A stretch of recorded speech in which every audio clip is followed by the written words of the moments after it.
Conference room. 12th floor of Castellano Enterprises. Someone was presenting quarterly earnings at the front of the room. Imani had no idea who. She'd stopped listening 10 minutes ago. Because Damon Castellano was staring at her. Again.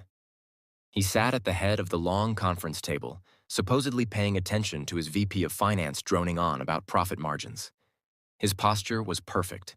His charcoal suit was immaculate. His chiseled jaw was set in an expression of professional focus. But his light brown eyes kept drifting to the back of the room. To her.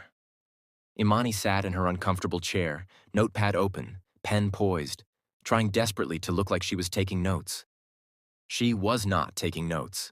She was writing random words to avoid eye contact with the overly handsome billionaire who apparently had no concept of subtlety. His gaze swept over her again, lingered on her braids. Box braids swept over one shoulder with those soft curls at the tips, traced the line of her neck, settled on her glossy lips. Imani's face heated. She grabbed her phone under the table, typed quickly. Stop staring. She watched him check his phone, watched the corner of his mouth twitch. His response came immediately. Can't help it.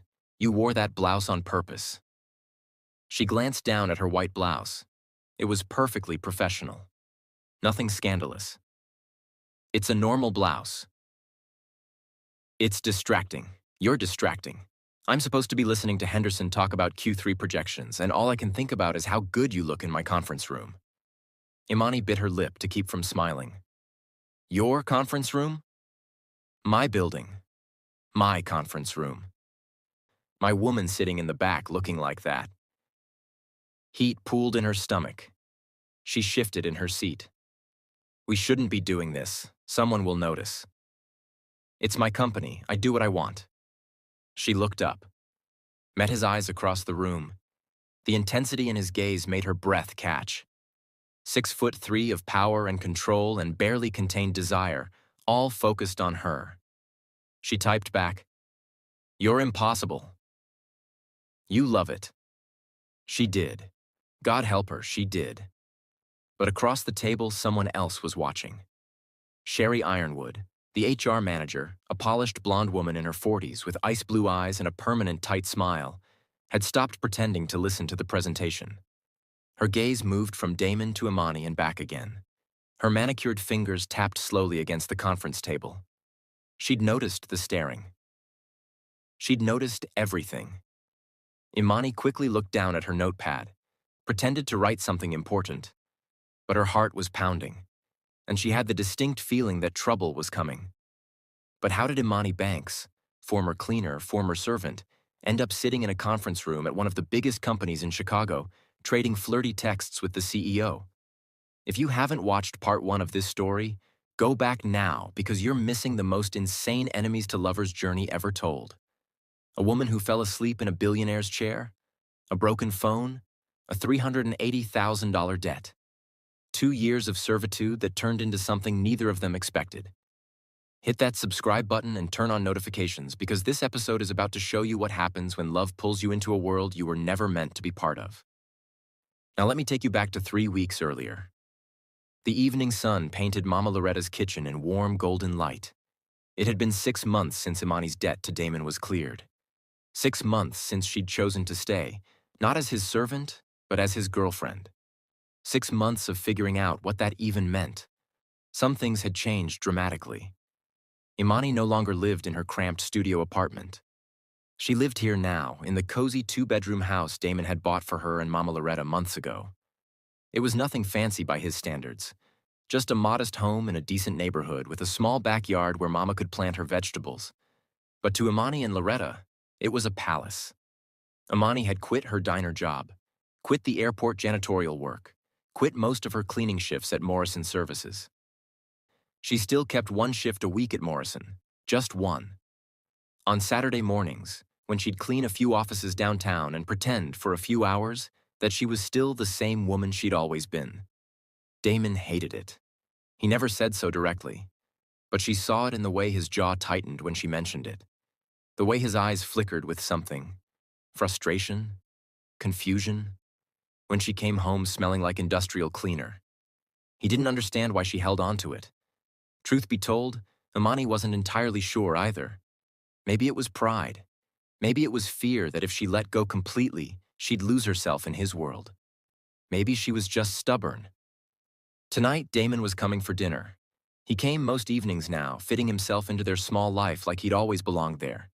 The billionaire CEO with the severe OCD, sitting at their thrift store kitchen table, eating soul food from mismatched plates. It shouldn't work. But somehow it did. The doorbell rang at exactly 6 p.m. Mama Loretta was at the stove, but she immediately wiped her hands on her apron and shuffled toward the door. "I'll get it, Mama," Imani called from the living room. No, I got it. You just sit there and look pretty for your man." Imani rolled her eyes but smiled. Loretta opened the door and her whole face lit up. "There he is, my favorite son." Damon stood on the porch, tall and perfect in dark jeans and a cashmere sweater that probably cost more than their mortgage payment. His caramel skin glowed in the evening light. His cornrows was sharp as always. His light brown eyes crinkled slightly as Loretta pulled him into a hug. He didn't stiffen anymore. 6 months ago, human contact made him want to crawl out of his skin. Now he could hug Mama Loretta without his brain screaming about contamination. Progress. Slow, hard-won progress. "Evening, Mama," Damon said warmly. "Get in here before you let all the cold air in." Loretta dragged him inside. "Dinner's almost ready. You're too skinny." "You said that last time. And you're still too skinny. Rich folks don't eat right." She pointed toward the kitchen. "Sit, Imani's in there." Damon found Imani at the kitchen table, nursing a glass of sweet tea. She looked up when he walked in, and something warm bloomed in her chest. He was so beautiful. And somehow, impossibly, he was hers. "Hey, handsome," she said. "Hey, gorgeous." He leaned down and kissed her. Soft, sweet, tasting like home. When he pulled back, he sat across from her and immediately Mama Loretta appeared, piling food onto his plate. Fried chicken, mac and cheese, collard greens, cornbread, candied yams. The plate was overflowing. Damon stared at it. "Mama, this is not enough. I know, that's why there's seconds." Loretta was already pulling out Tupperware containers. "And these are for your freezer. 7 containers this week." "7? Last week was 5? You looked extra hungry last week." Loretta patted his cheek. "Now eat, all of it." She disappeared back to the stove to fuss over something else. Damon looked at Imani helplessly. Imani sipped her tea. "Don't look at me. You wanted to date me. Mama comes with the package. I'm going to gain 50 pounds. She'll be thrilled. More of you to love." Damon picked up his fork, took a bite of fried chicken. His eyes closed briefly. "This is incredible," he admitted. "I know." Imani stole a piece of cornbread from his plate. "Why do you think I never learned to cook? Can't compete with Mama." They ate in comfortable silence for a few minutes. Loretta bustled around them, adding more food to Damon's plate whenever he made progress, ignoring his protests. It was warm. It was chaotic. It was nothing like the sterile perfection of Damon's penthouse. It was everything. After dinner, Mama Loretta shooed them into the living room while she cleaned up. "Go sit, talk, be young people. I don't need help." They settled on the worn couch, the same couch Imani had grown up with, now transported to this new house like an old friend. Damon's arm went around her automatically. She tucked herself into his side. "I love your mother," Damon said quietly. "She loves you too. Pretty sure she'd pick you over me at this point." "Untrue. She definitely loves you more. I'm just the skinny rich boy she's trying to fatten up." Imani laughed, then fell quiet. Damon noticed immediately. He always noticed. "What's wrong?" Imani hesitated. She'd been thinking about this for weeks, trying to find the right words. "I need to talk to you about something." "Okay." His body tensed slightly, preparing for bad news. "It's not bad," she said quickly. "Just, I've been thinking about work." "What about it?" "I quit the diner, quit the airport. I only have the one shift at Morrison now." I know. His voice was carefully neutral. You hate that I still do it. That, that is what I want to talk to you about. You don't say it, but I know you do. He was quiet for a moment. Then, I don't hate it. I just don't understand it. You don't need the money. I can give you anything you want. Why do you keep scrubbing floors for people who don't appreciate you? Because it's mine. The words came out sharper than she intended. It's something I earned, something I do for myself, not because you gave it to me. Damon was quiet again, processing. I'm not trying to control you, he said finally. I just want better for you. You're capable of so much more than cleaning offices. I know. Imani sat up to face him properly. And I think I'm ready to let go of it. The Morrison job. All of it. His eyebrows rose. Really? Really? But I need something else. Something that's still mine. I can't just sit around being your girlfriend. I need a purpose. A career. What kind of career? I don't know. That's the problem. Imani sighed. I never finished college. I don't have fancy qualifications. All I have is work ethic and stubbornness. Damon was quiet for a long moment, thinking. Then he said, Apply to Castellano Enterprises. Imani blinked. What? My company. We have entry-level positions, administrative work, nothing that requires a degree, just intelligence and dedication, which you have in abundance. You want me to work for you? I want you to work with me. There's a difference. He took her hand. You'd be in a different department, different floor. We'd barely see each other during the day. It would be a real job, with real responsibilities and real growth potential. But if people found out we're together, they won't. Not unless you want them to. His thumb traced circles on her palm. You want to prove yourself on your own merit. I respect that. Apply like anyone else. Interview like anyone else. And if you get the job, it'll be because you earned it. Imani chewed her lip. No special treatment? None. You promise? I promise. She studied his face, looking for the lie. You're going to interfere, aren't you? Absolutely not. He was absolutely going to interfere. But Imani was tired of cleaning toilets, tired of being invisible, tired of having nothing that felt like forward motion. Fine, she said. I'll apply. Damon smiled, that rare, genuine smile that transformed his whole face. You're going to be amazing. I haven't even interviewed yet. Doesn't matter. I know you. He pulled her back against his chest.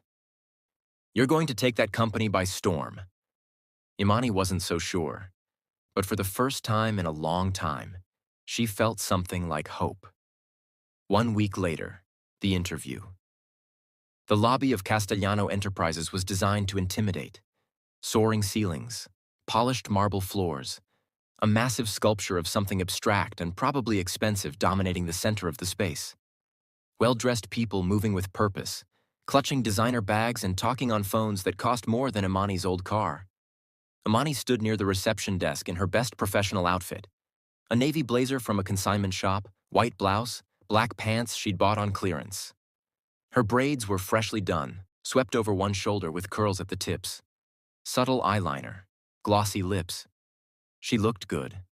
She felt terrified. Around her in the waiting area sat other candidates for the same entry-level position.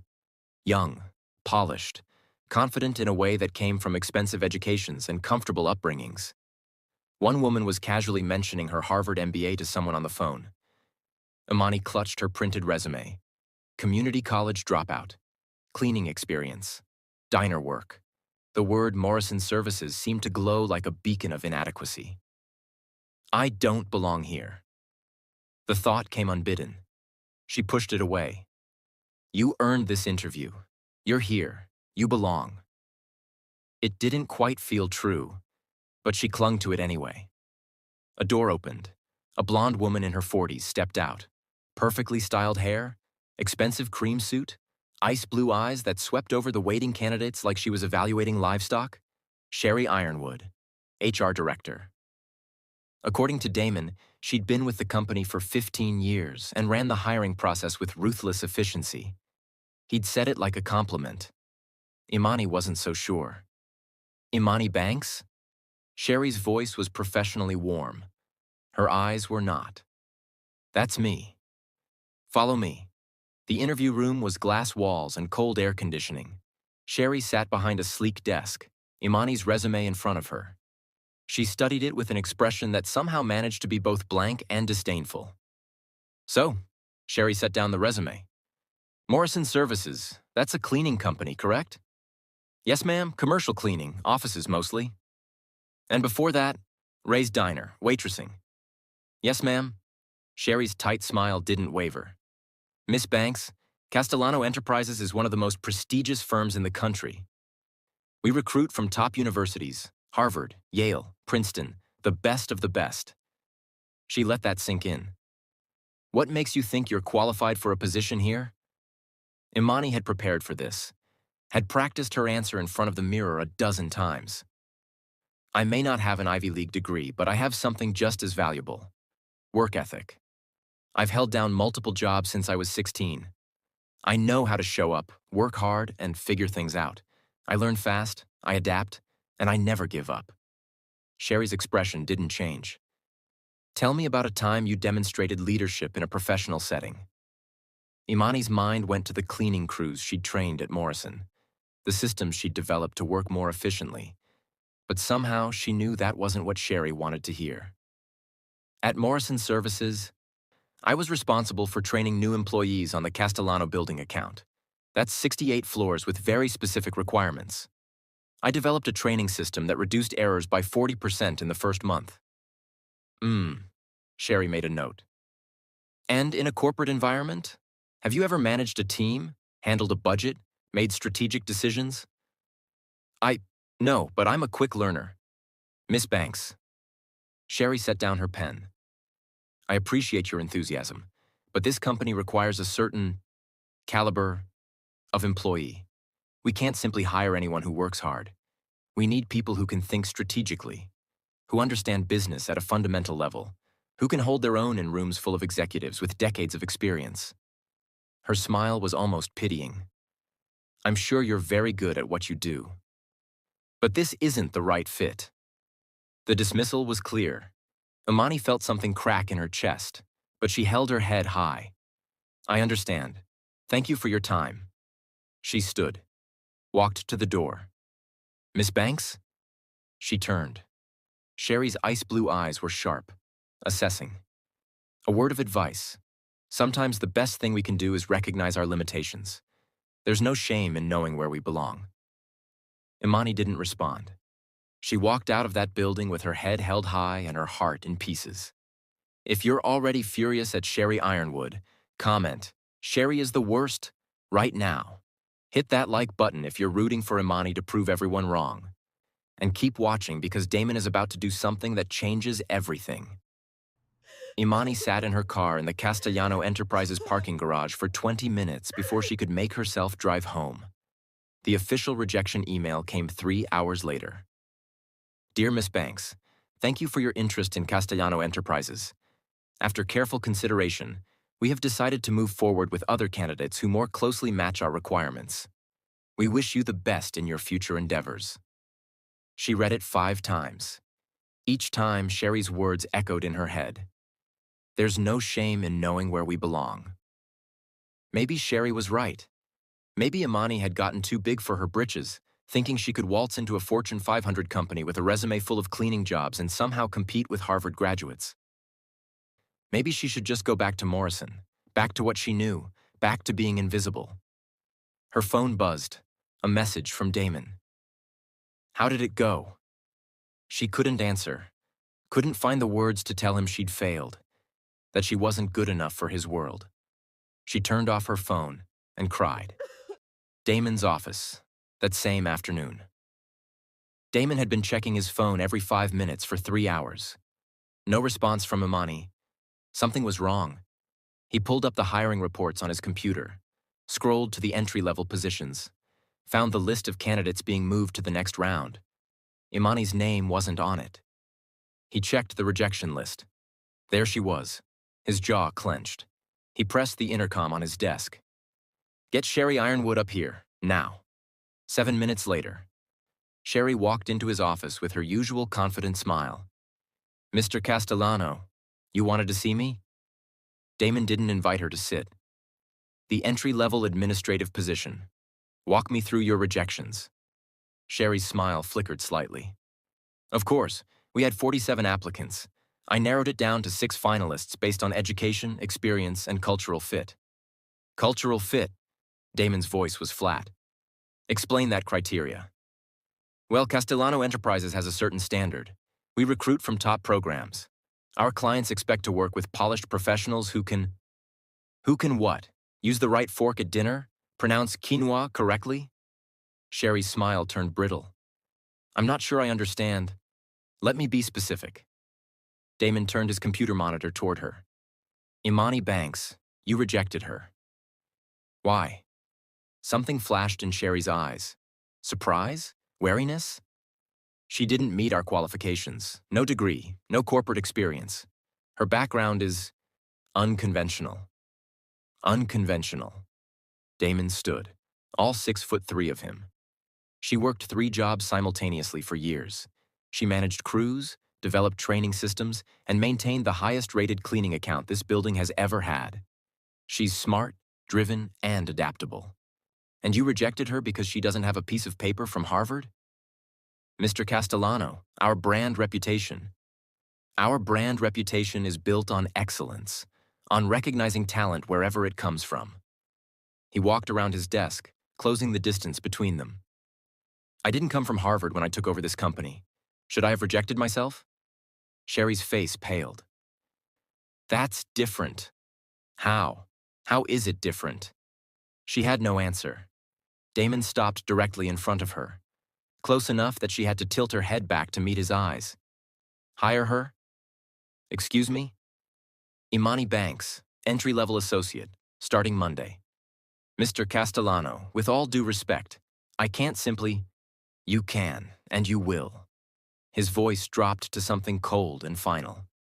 Unless you'd like to explain to the board why you've been systematically rejecting qualified candidates based on class bias rather than merit. Sherry's mouth opened, closed. I'll make the call. Good. Damon stepped back. That will be all. She left without another word. Damon stood at his window looking out at the Chicago skyline. He'd promised Imani no interference. He'd lied. But watching her get crushed by corporate snobbery wasn't something he could stand by and allow. She deserved this opportunity. She'd earned it through years of hard work and sacrifice. All he'd done was remove an unfair obstacle. At least that's what he told himself. Imani was curled up on her bed, eyes swollen from crying, when her phone rang. Unknown number. She almost didn't answer. Hello? Miss Banks. Sherry Ironwood's voice was stiff, forced, like every word was being dragged out of her against her will. This is Sherry Ironwood from Castellano Enterprises. Imani sat up slowly. Yes? After further review of your application, we've decided to offer you the entry-level associate position. Can you start Monday? Silence. Imani was sure she'd misheard. I'm sorry. What? The position. We'd like to offer it to you. Monday start date. Is that acceptable? But you said I wasn't qualified. You said... We've reconsidered. The words sounded like they physically pained Sherry. Congratulations, Miss Banks. Click. Imani stared at her phone. Joy bubbled up, then immediately curdled into suspicion. She called Damon. He answered on the first ring. Hey, beautiful. I was worried. You weren't answering. What did you do? Pause. What do you mean? I got rejected this morning. Now suddenly I'm hired? What did you do? Longer pause. I may have had a conversation with Sherry. Damon. She rejected you because you were a cleaner, Imani, not because you weren't qualified. Because she's a snob who thinks people need fancy degrees to answer phones and file paperwork. So you forced her to hire me? I reminded her that this company was built on merit, not pedigree, and that rejecting hardworking candidates because they didn't go to the right school is discrimination. You promised. You said no special treatment. It's not special treatment, it's fair treatment. You deserved that job. She was wrong to reject you. I just corrected the error. Imani wanted to scream at him. She also wanted to kiss him. She hated that she couldn't tell which urge was stronger. I'm furious at you, she said. I know. This doesn't count as earning it. Everyone will think I got the job because I'm sleeping with the boss. No one knows we're together. They'll figure it out. People always figure it out. Then you'll prove them wrong. You'll work harder than everyone else. You'll be so good at your job that no one can question whether you deserve to be there. Silence. You really believe I can do that? Imani asked quietly. I believe you can do anything. His voice softened. I'm sorry I interfered. I know you wanted to do this on your own, but I couldn't watch them tear you down for where you came from. You're better than that. Better than all of them. Imani wiped her eyes. I'm still mad at you. I know. But thank you for believing in me. Always. She took a deep breath. I start Monday? You start Monday. Okay. She squared her shoulders even though he couldn't see her. I'm going to be the best entry-level associate that company has ever seen. I have no doubt. She hung up. Stared at her reflection in the dark phone screen. Monday. A new life. A new world. Ready or not, here she came. First day, Monday morning. The elevator doors opened onto the 12th floor, and Imani stepped into her new life. The administrative division was a maze of cubicles and glass-walled offices. Phones rang constantly. People moved with purpose, carrying folders and laptops and cups of expensive coffee. Imani clutched her new badge, Imani Banks, associate, and tried not to look as terrified as she felt. A receptionist directed her to her assigned cubicle. Small, beige, identical to 100 others. She loved it. This was hers, earned, sort of. You must be the new girl. Imani turned. The man in the cubicle next to hers was leaning over the divider, smiling at her. Late 20s, black, with a friendly face and kind eyes. Handsome in an approachable way. Imani, right? He said. I'm Jason. Welcome to the grind. Thanks. Imani shook his extended hand. Any survival tips? Coffee's in the break room. Get there early or it's gone. Avoid the tuna salad in the cafeteria. Trust me on this. And if Sherry Ironwood gives you trouble, just smile and nod until she goes away. Imani's stomach tightened at the mention of Sherry. She's been memorable already. Jason's eyebrows rose. Already? You've only been here 5 minutes. Long story. He studied her for a moment, then grinned. I like you already, Imani. You've got that I've seen some things energy. We need more of that around here. Despite everything, Imani laughed.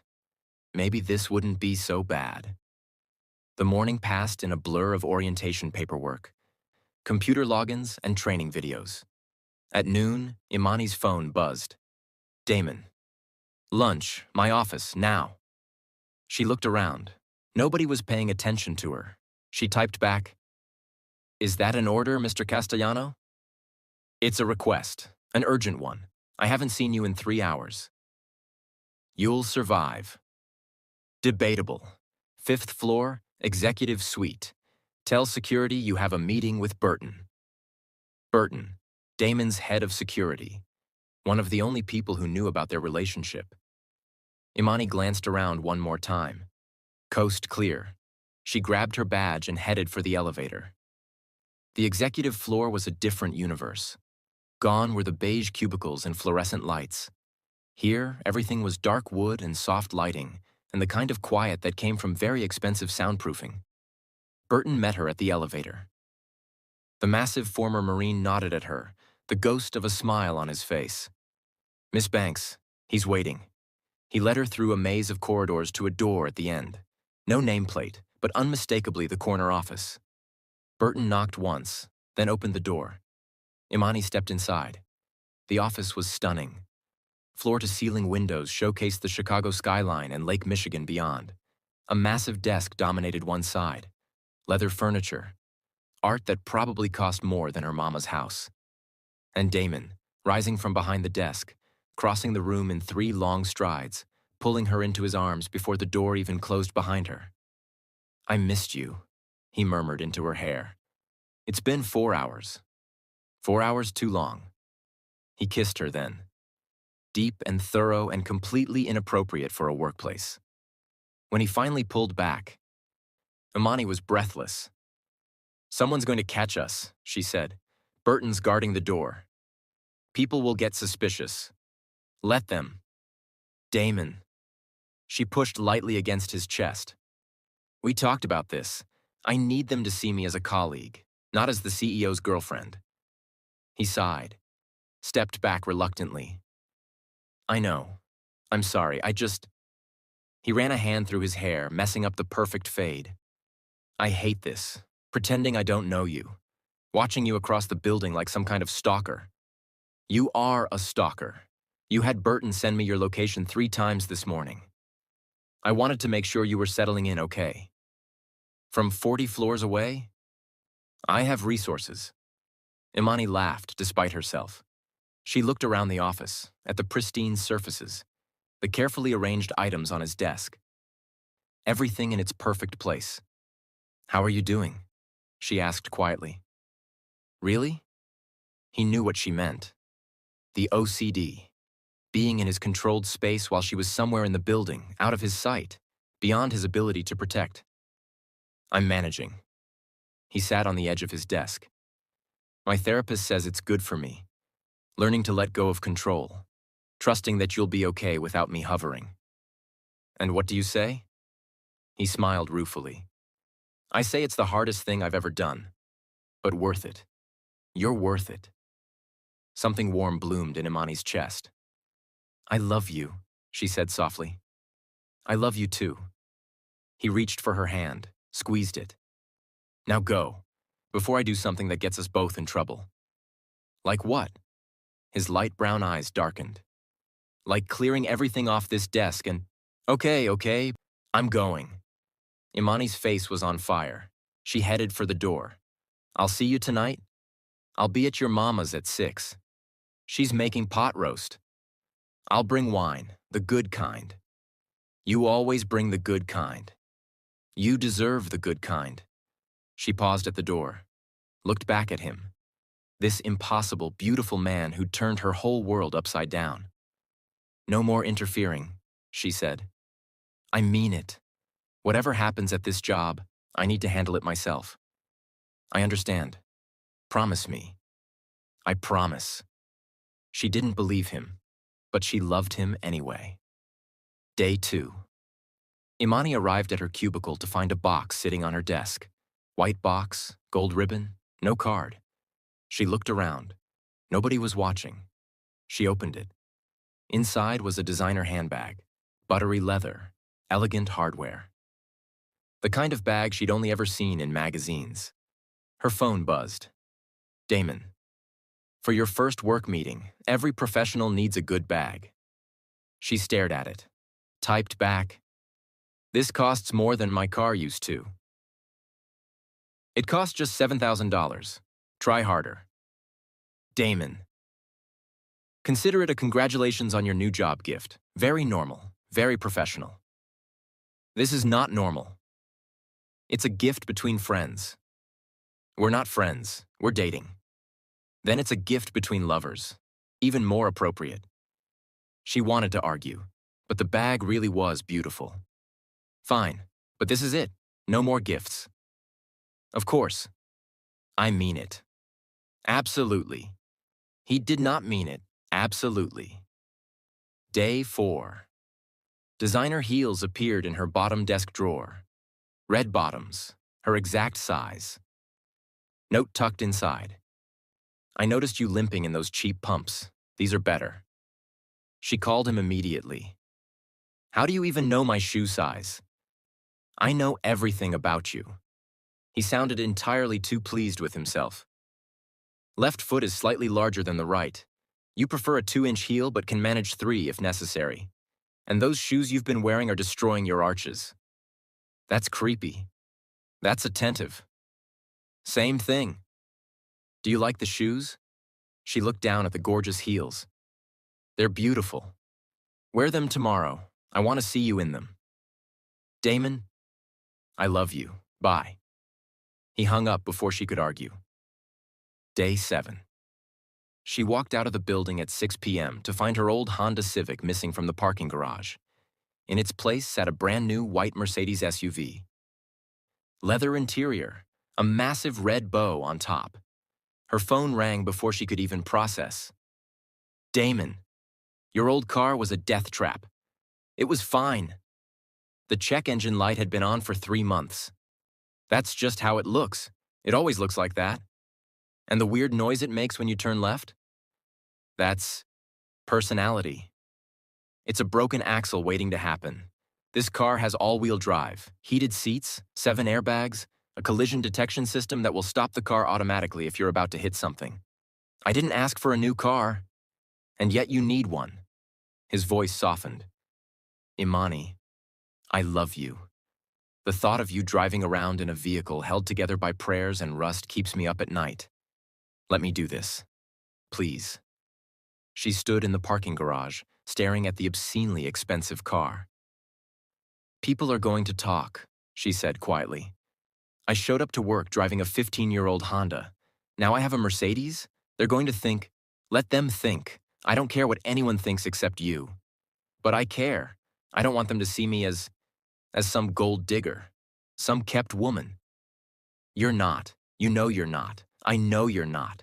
That's all that matters. She was quiet for a long moment. This is the last gift, she said finally. I mean it, Damon. No more. Of course. Promise me. I promise. She knew he was lying, but she got in the car anyway.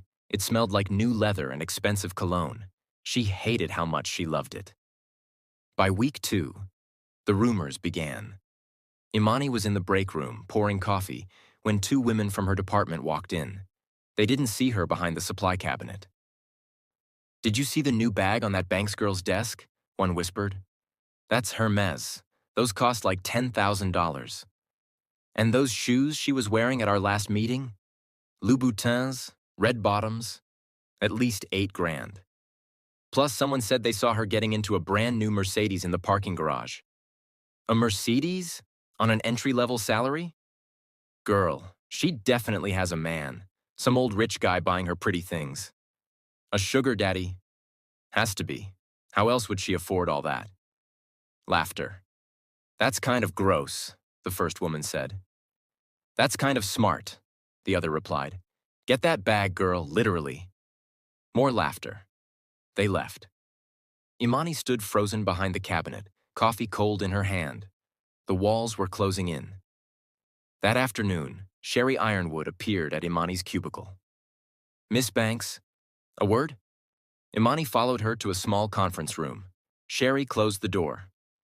I wanted to check in on your first couple of weeks, Sherry said, her smile brittle. See how you're adjusting. Fine, great. Everyone's been very welcoming. Good, good. Sherry's ice blue eyes swept over Imani, paused on her handbag, her shoes. I've noticed you have some lovely accessories. Imani's stomach dropped. Thank you. Designer items, expensive ones. Sherry tilted her head.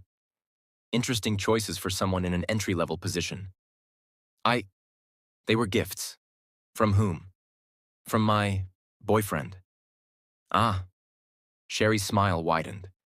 A generous boyfriend. How nice for you. She leaned forward slightly. Some advice, Miss Banks, woman to woman. Appearances matter in this industry. People talk. They notice things. They draw conclusions. Her eyes glittered. I'd be careful about what kind of conclusions you're encouraging. The threat was barely veiled. I don't know what you're implying, Imani said steadily. I'm not implying anything, just offering guidance. Sherry stood. That will be all.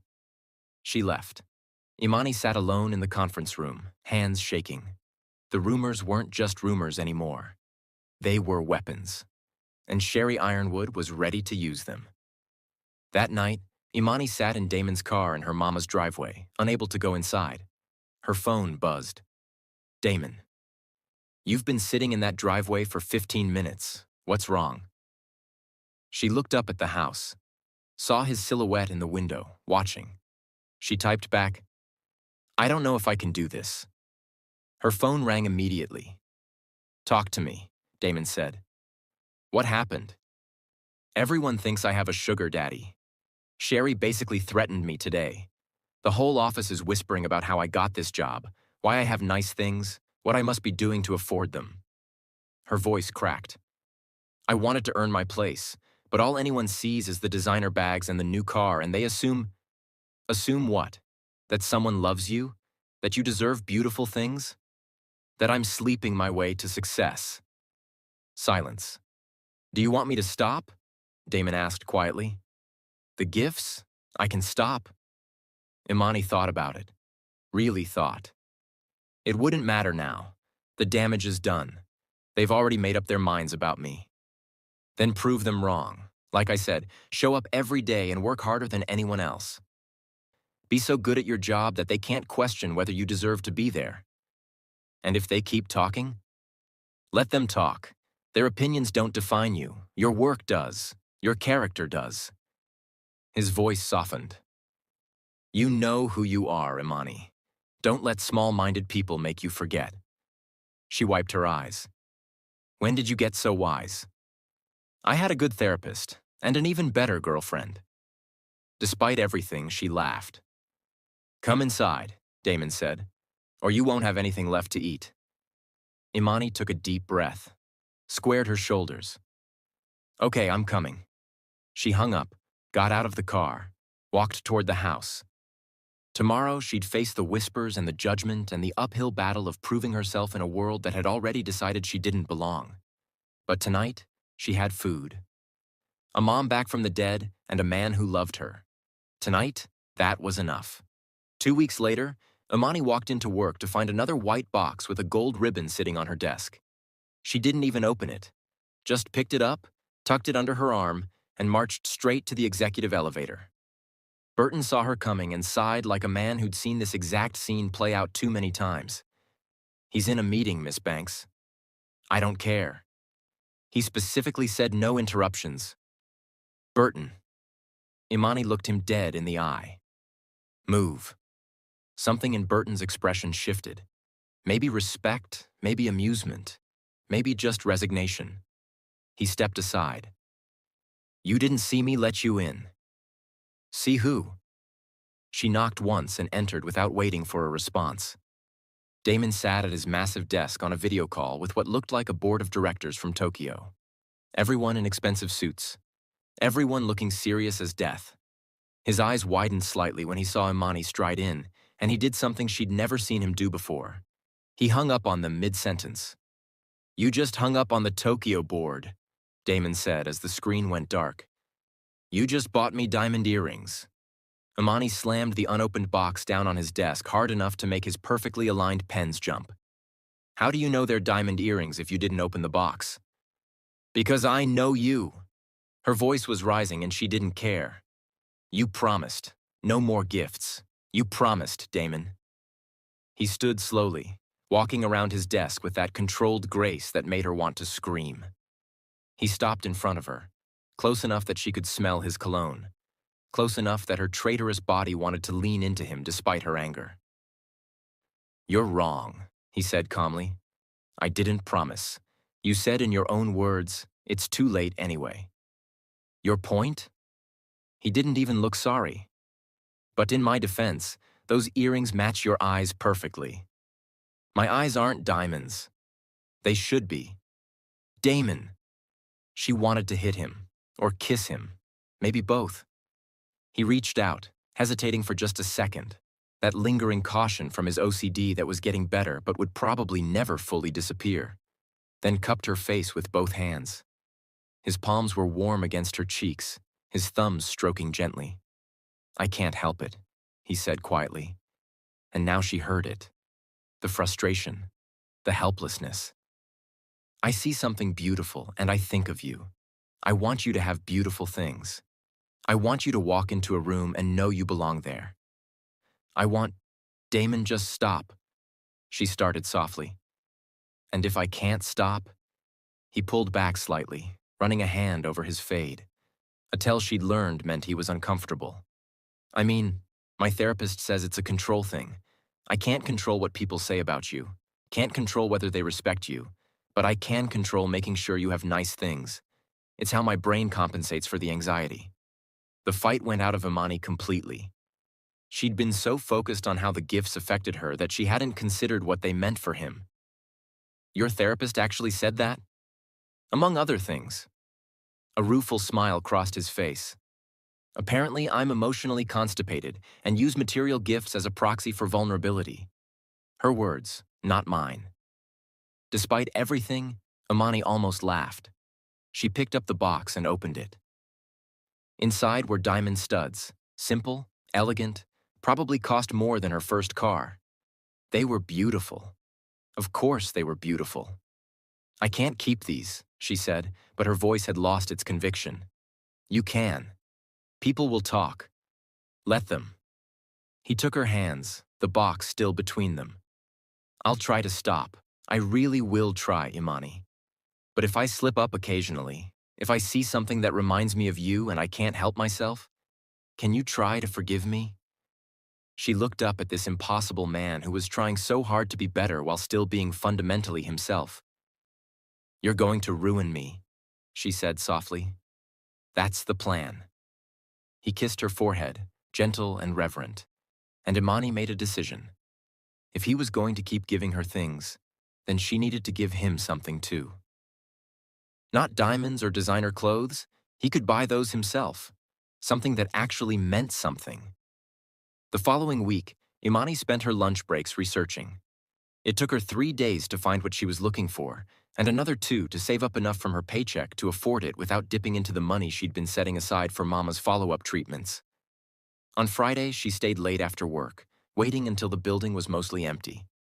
She took the executive elevator up to Damon's office, using the key card he'd given her weeks ago for their secret lunch meetings. He was still there, of course.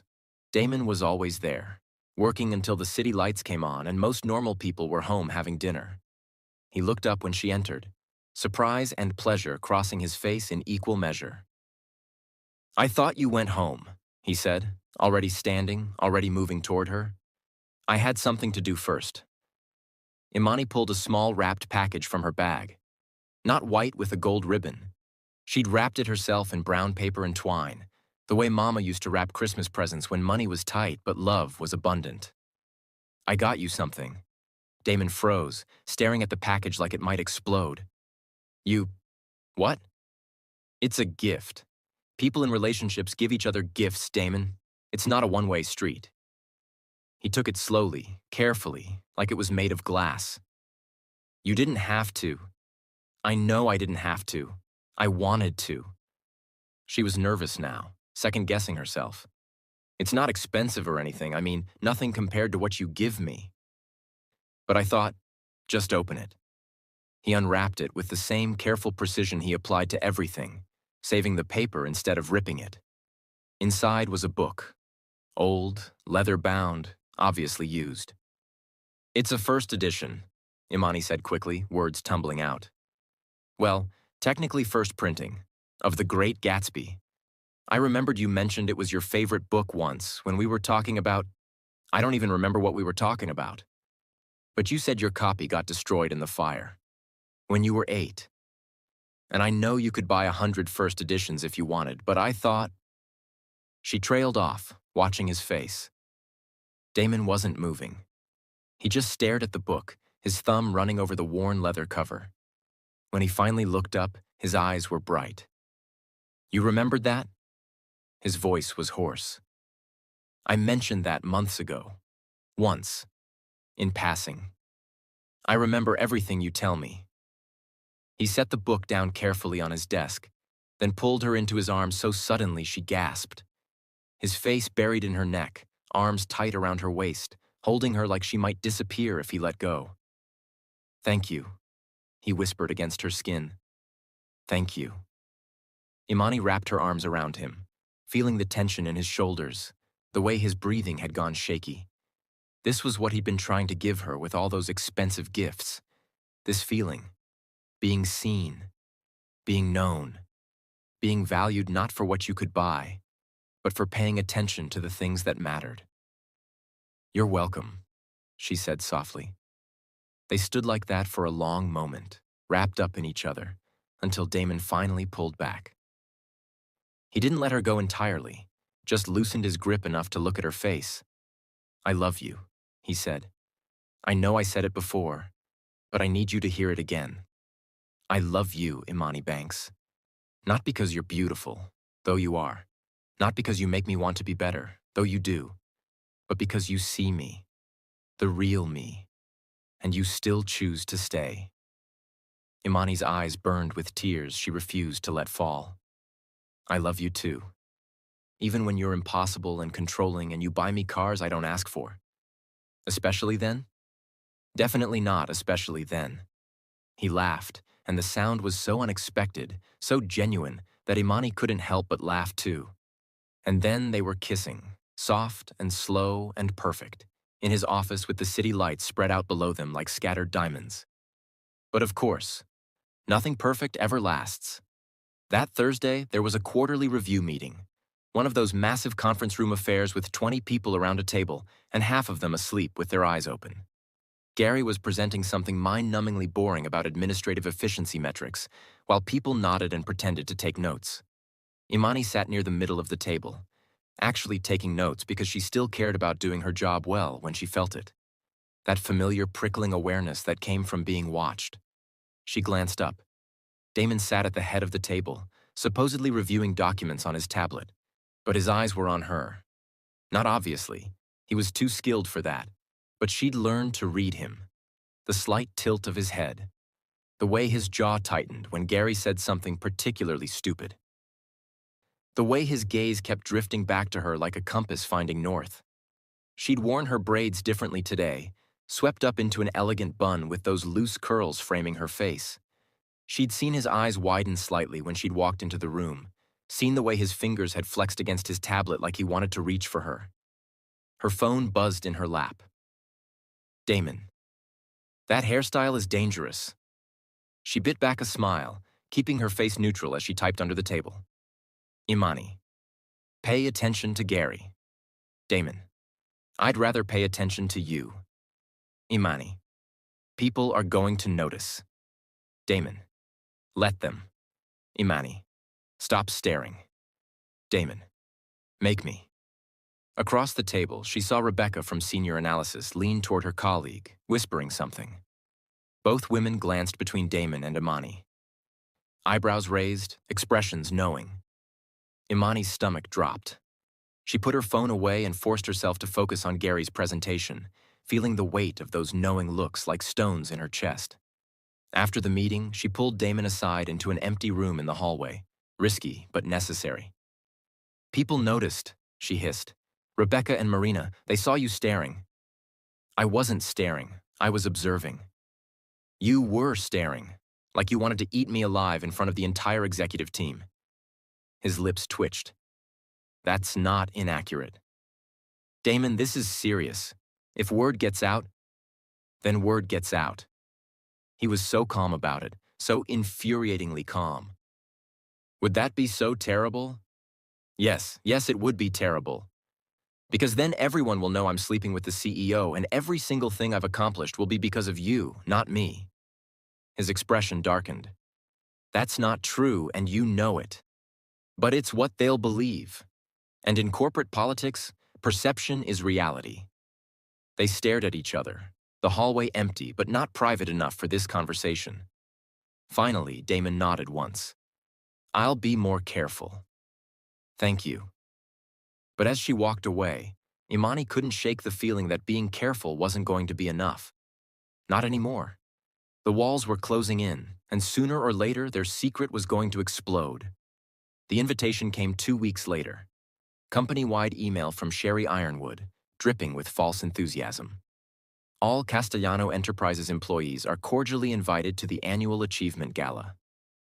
This is an opportunity to celebrate our successes and network with leadership. Cocktail attire required. Friday, 7 p.m. Imani stared at her computer screen, dread pooling in her stomach. A gala, with everyone, where she'd have to watch Damon from across the room and pretend they barely knew each other while people whispered about her sugar daddy and her designer bags and how she really got this job. Her phone buzzed. Damon. You're going to the gala. Not a question. A statement. Imani. Do I have a choice? Damon. Not really, but I'll make it worth your while. Imani. How? Damon. You'll see. That should have been her first warning. Saturday morning, Damon picked her up in his sleek black car, driver in front, privacy partition already up. He looked unfairly handsome in casual clothes, dark jeans that fit him perfectly, a gray Henley that showed off his linebacker build, leather jacket that probably cost more than most people's monthly mortgage. Where are we going? Imani asked, sliding into the back seat. Shopping. Damon. Before you argue, remember that you need something to wear to the gala, and I know you've been stressing about it all week. He did know, because he paid attention, because he saw her. The boutique was the kind of place Imani had only seen in magazines, all white marble and glass displays and a saleswoman who looked like she'd stepped off a runway. When Damon walked in with Imani, the woman's eyes lit up with recognition and dollar signs. Mr. Castellano, such a pleasure. And who is this lovely young woman? This is Imani. She needs a dress for a gala, something that says, I belong here and I'm not apologizing for it. 2 hours and 15 dresses later, Imani stepped out of the dressing room in number 16, and Damon went very still. The dress was navy blue, simple in cut but perfect in execution. It hugged her curves without being obvious about it, made her deep brown skin glow like she was lit from within, turned her from pretty into absolutely devastating. Is it bad? Imani asked when Damon didn't say anything, just stared. It's perfect. His voice was rough, almost raw. You're perfect. You have to say that. You're my boyfriend. I'm saying it because it's true. He stood and walked toward her, stopping just close enough that she had to tilt her head back to see his face. You're going to walk into that gala and every person in the room is going to know you belong there, not because of me, because of you. Imani's throat tightened with emotion. This was what he'd been trying to give her all along. Not just clothes or cars or jewelry, but confidence, armor, the knowledge that she deserved to take up space in rooms that had never been meant for people like her. Thank you, she whispered. He kissed her forehead, soft and lingering. Anything for you? The saleswoman cleared her throat politely. Shall I wrap it up? Yes, Damon said, not taking his eyes off Imani. And put it on my account. Damon, non-negotiable. For once, Imani didn't argue, because this gift wasn't about control or showing off. This was about him arming her for battle. And she was going to need all the armor she could get. Friday night arrived too fast and too slow at the same time. Imani stood in front of her mama's mirror, adjusting the navy dress for the 100th time. Mama Loretta watched from the doorway, arms crossed, expression unreadable. You look beautiful, baby girl. I look terrified. That too. Loretta came forward, adjusting Imani's braids, swept up elegantly with those curls perfectly positioned. But you're going to walk in there with your head high. You hear me? These people don't get to make you feel small. What if they try? Then you remember who you are. You're Loretta Banks's daughter. You survived working 3 jobs while I was dying. You earned your place in that company, and anybody who says different can kiss your entire behind. Despite her nerves, Imani laughed. Mama! I'm serious, now go. Your fancy boyfriend is waiting outside, trying not to wrinkle his expensive suit in my driveway? Damon was indeed waiting, leaning against his car in a tuxedo that made him look like he'd stepped out of a movie. When he saw Imani walk out, his expression transformed from casual to absolutely floored. Hi, she said, suddenly shy. Hi yourself. He couldn't seem to stop staring. You're going to be the most beautiful woman there. You're biased. I'm observant. There's a difference. The ride to the venue was quiet, both of them lost in their own thoughts. Damon held her hand the entire way, thumb tracing circles on her palm, a nervous tell she'd learned to recognize. You okay? She asked. I'm trying to figure out how I'm going to watch you from across a room all night and pretend I don't want to drag you into a corner and kiss you senseless. Damon, I know. Secret, careful, professional. He squeezed her hand. But it's going to kill me. It's going to kill me too. They pulled up to the venue, all crystal chandeliers and marble floors visible through massive windows. People in gowns and tuxedos streaming inside like a river of wealth and privilege. Ready? Damon asked. No, Imani thought. But she said, yes. They walked in separately, of course. Damon first, already being swarmed by executives and investors. Imani 5 minutes later, alone, trying not to feel like an imposter. The ballroom was exactly as overwhelming as she'd feared. Champagne fountains, string quartet. Women in designer gowns that cost more than Imani made in a year. Men in custom tuxedos discussing mergers and market shares like they were debating sports teams. Jason found her almost immediately, appearing at her elbow with 2 glasses of champagne and that easy smile that made everything feel less terrifying. Banks, you look amazing. Thanks, so do you. He really did. Handsome in his suit, comfortable in his own skin in a way Imani envied.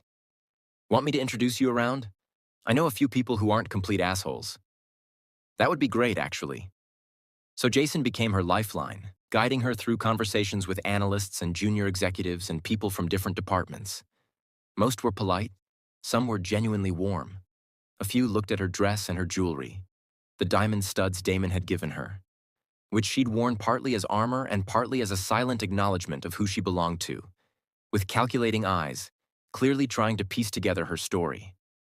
Across the room, Damon held court with investors, looking every inch the powerful CEO. But every few minutes his eyes would find her. Just for a second. Just long enough to make her heart skip. Until Sherry Ironwood noticed. Imani saw it happen, saw Sherry's gaze track from Damon to Imani and back again, saw the moment understanding clicked into place behind those cold blue eyes, saw Sherry's smile turn predatory. And Imani knew, with sick certainty, that the explosion was coming. It was just a matter of when. If you're holding your breath waiting for everything to blow up, comment, "It's coming right now." Hit that subscribe button because Sherry is about to make her move, and what happens next is going to change everything. The attack came at 9:47 p.m., when the champagne had been flowing for hours and people's guards were down. Imani had stepped away from Jason to catch her breath, standing near the bar with a glass of sparkling water, when Sherry appeared beside her like a shark scenting blood. Imani Banks, there you are. Sherry's voice was loud, deliberately, performatively loud. Having a wonderful time? Yes, thank you. Imani kept her voice neutral, every instinct screaming danger. You look lovely tonight, very modest. The word was a weapon. A few people nearby turned to look. Thank you, Imani repeated, trying to smile. I've been meaning to tell everyone about our newest associate. The one with such an interesting background. Sherry's smile was venomous. You used to work in cleaning services, didn't you, Imani? More people were turning now, sensing drama like vultures circling a carcass. I did, Imani said. No shame, no apology. Chin up, like Mama had taught her.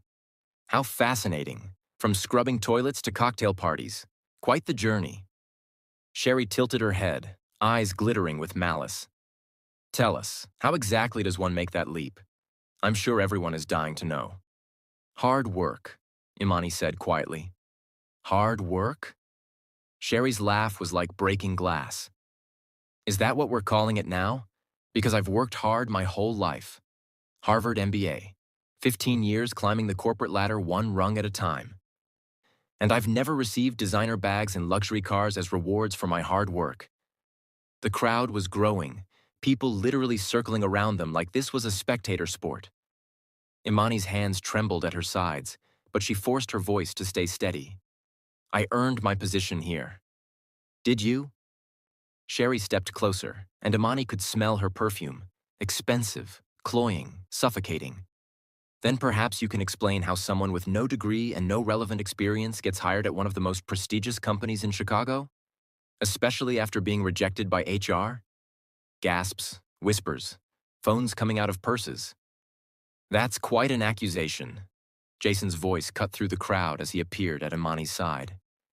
Do you have proof? I have patterns. Sherry's eyes never left Imani. Expensive gifts appearing on her desk. A luxury car in the parking garage, special treatment from the executive floor, and most interesting of all, she paused for dramatic effect. A rejection letter that was overturned overnight by someone with significant power. The crowd was silent now, hanging on every word. Some women will do anything to get ahead, Sherry said softly, venomously. Absolutely anything at all. Imani opened her mouth to respond, blood pounding in her ears, when Sherry's hand slipped. Time seemed to slow down. The glass of red wine arced through the air, dark as blood, catching the light from the chandelier as it flew toward Imani in a perfect, calculated trajectory.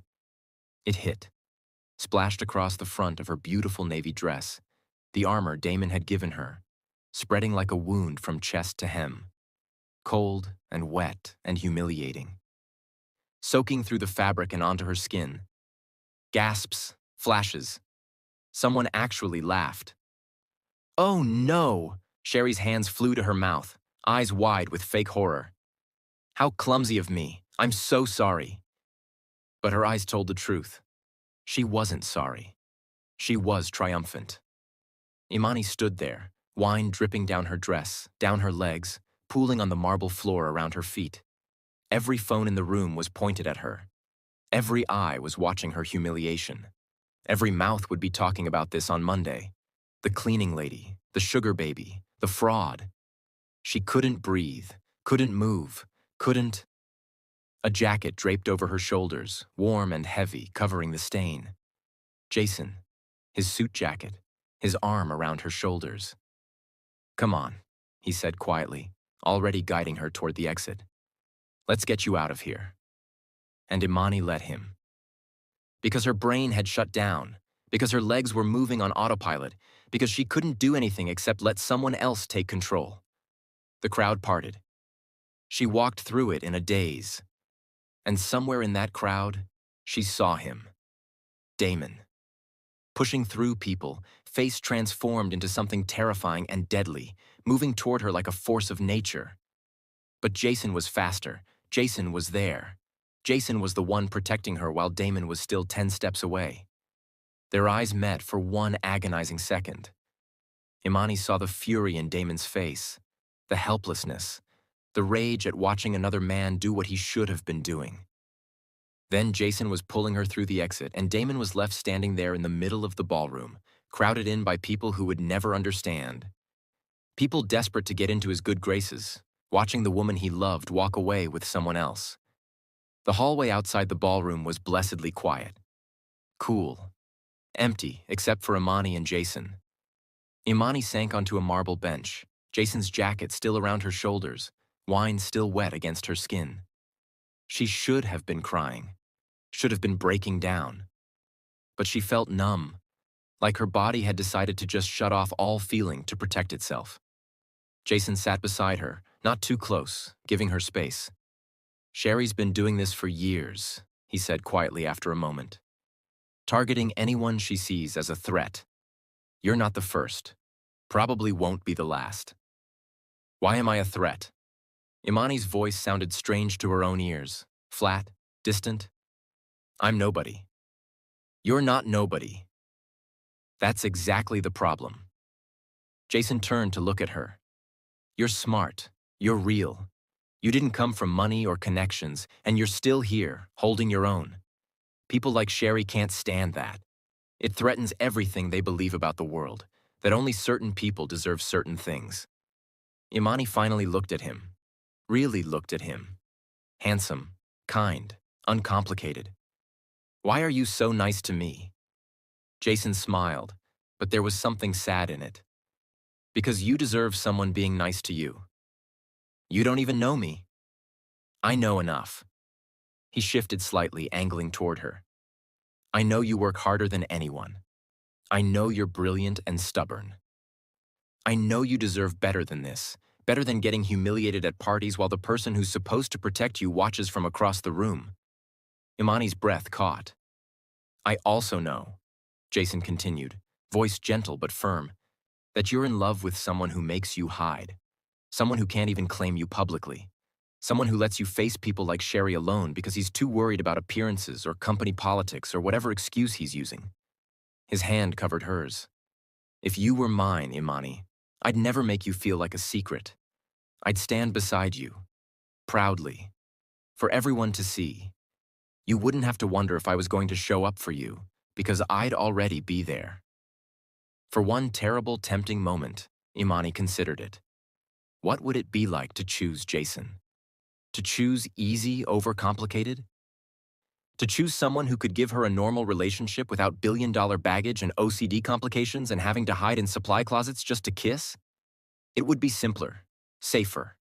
Wrong, because her heart belonged to someone else. Someone impossible and frustrating and absolutely hers. Jason, footsteps, sharp, angry, getting closer.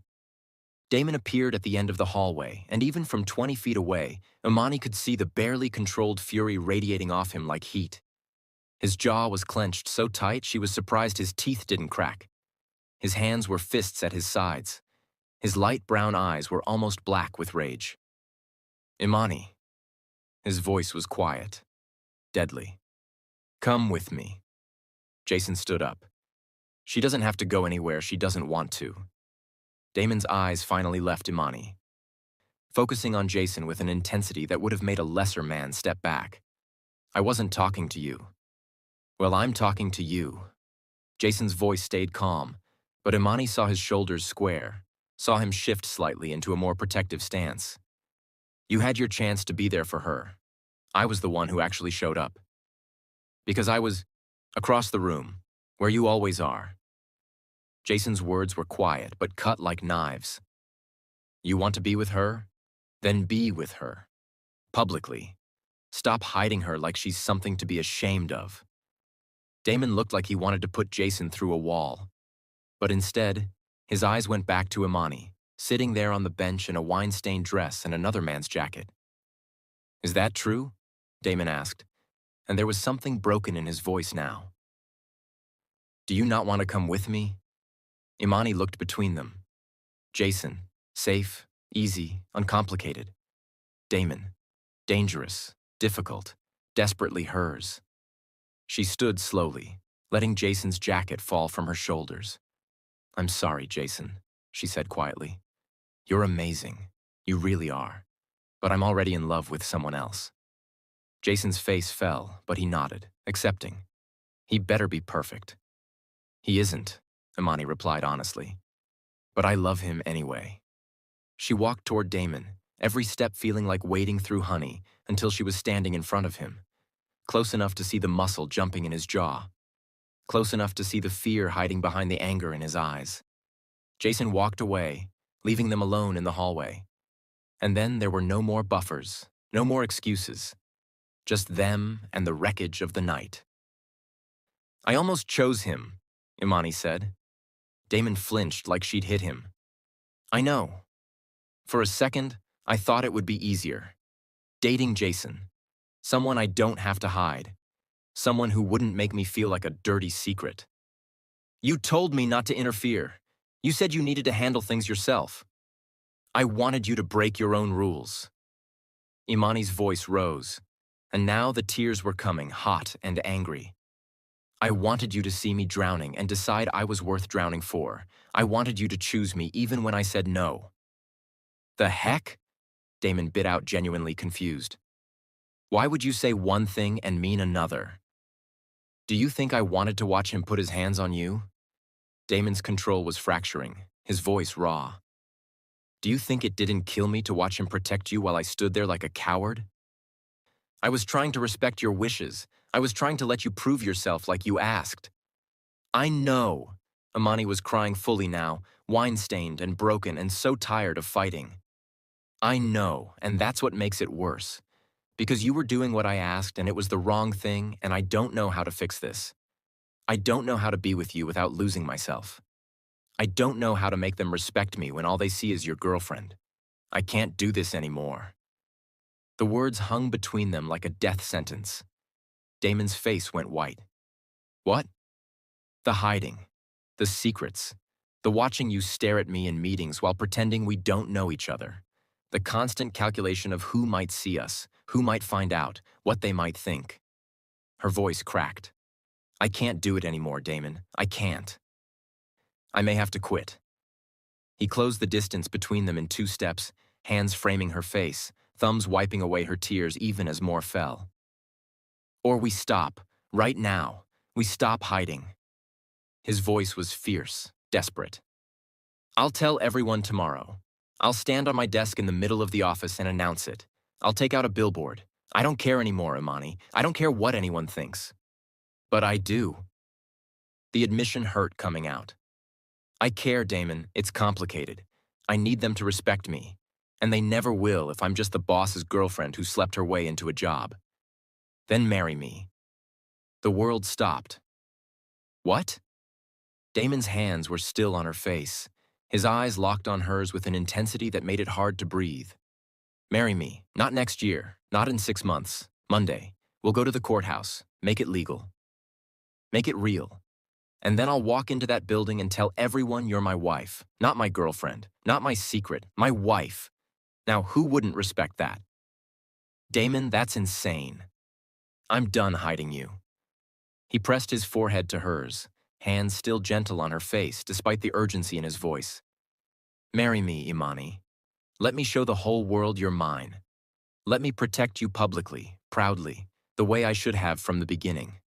Let me be your husband instead of your secret. Imani couldn't breathe, couldn't think, could only feel the warmth of his hands, the sincerity in his voice, the absolute certainty that this was crazy and reckless, and everything she wanted. A courthouse wedding? Our mothers are going to kill us. Then we'll die married. I can die with that. We will probably do something fancier after to soothe their angry souls. Despite everything, the wine stain, the humiliation, the exhaustion, Imani laughed. You're impossible. I'm in love with you. His eyes searched hers. Say yes, Imani, please. Say yes and let me spend the rest of my life proving it was the right choice. She should think about this, should consider the implications, should be smart and practical and careful. But she was so tired of being careful.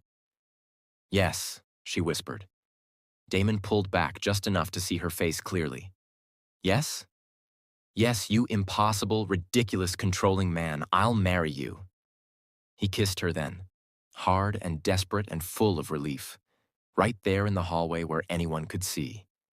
And Imani kissed him back, wine-stained dress and all, because she was done hiding too. When they finally broke apart, both breathing hard, Damon rested his forehead against hers. Monday, he said. Courthouse, you, me, and a judge. What about the company? Tuesday. I'll tell them Tuesday, after it's already done, after they can't talk you out of it or me out of it or convince either of us this is a mistake. It might be a mistake. Best mistake I'll ever make. Imani laughed again, dizzy with emotion and adrenaline and the absolute insanity of agreeing to marry someone in a hallway while covered in wine. This is crazy. I know. This is going to cause so many problems. I know. I love you. I know. He smiled against her lips. I love you too, more than anything. They stood there in that hallway holding each other. While inside the ballroom, the party continued, and outside their old lives waited to end and their new life prepared to begin. Monday couldn't come fast enough. If you're screaming about that proposal, drop a ring emoji in the comments. Comment Monday Courthouse if you can't wait for part 3. Hit subscribe because episode 3 is where they show up to work as husband and wife. And when Damon makes the announcement, the entire company is going to lose their minds. Plus, Mama Loretta and Catherine Castellano finally meet. And it's going to be chaotic. See you next week.